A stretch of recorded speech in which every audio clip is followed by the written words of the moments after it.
Pour les apercevoir, vous pouvez pousser les portes de l'un des rares centres de préservation existants, ou alors chercher dans la nature celle que l'on appelle en breton kidour, le chien d'eau. Chercher la loutre, c'est comme un jeu de piste. L'animal est très discret, principalement nocturne, mais la loutre marque son passage, ici par exemple de précieuses empreintes. Le fait d'observer plusieurs indices de présence, en particulier des marquages sur un territoire donné, d'en trouver de manière régulière dans l'espace et dans le temps, prouve qu'il y a des loutres installées en permanence ici. Des empreintes et quelques kilomètres plus loin, des épreintes, autrement dit du caca de loutre, riche en informations sur son régime alimentaire.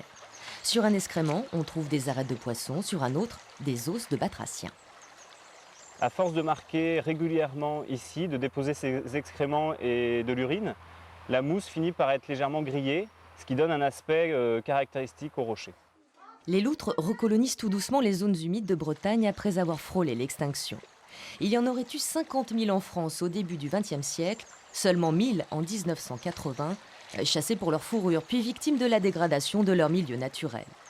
Il y a 30 ans, leur présence permanente était principalement sur le centre-Bretagne. Désormais, on les retrouve sur les 2/3 de notre région, mais il n'y en aurait pas plus de 500 en Bretagne. C'est principalement la fin de la chasse et du piégeage qui lui a permis de reconstituer ces populations.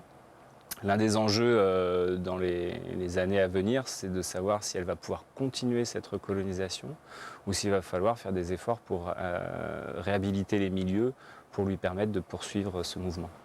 La loutre a su s'adapter mais reste très vulnérable aux perturbations humaines, aux pollutions et surtout aux collisions routières, devenues principale cause de mortalité. Alors les protecteurs de l'espèce installent sur des endroits stratégiques des passages comme cette banquette en béton dans un tunnel. En temps de crue, les loutres y passent au sec plutôt que de traverser la route. L'air de rien, ce passage est un sacré allié pour soutenir une recolonisation lente et bien fragile.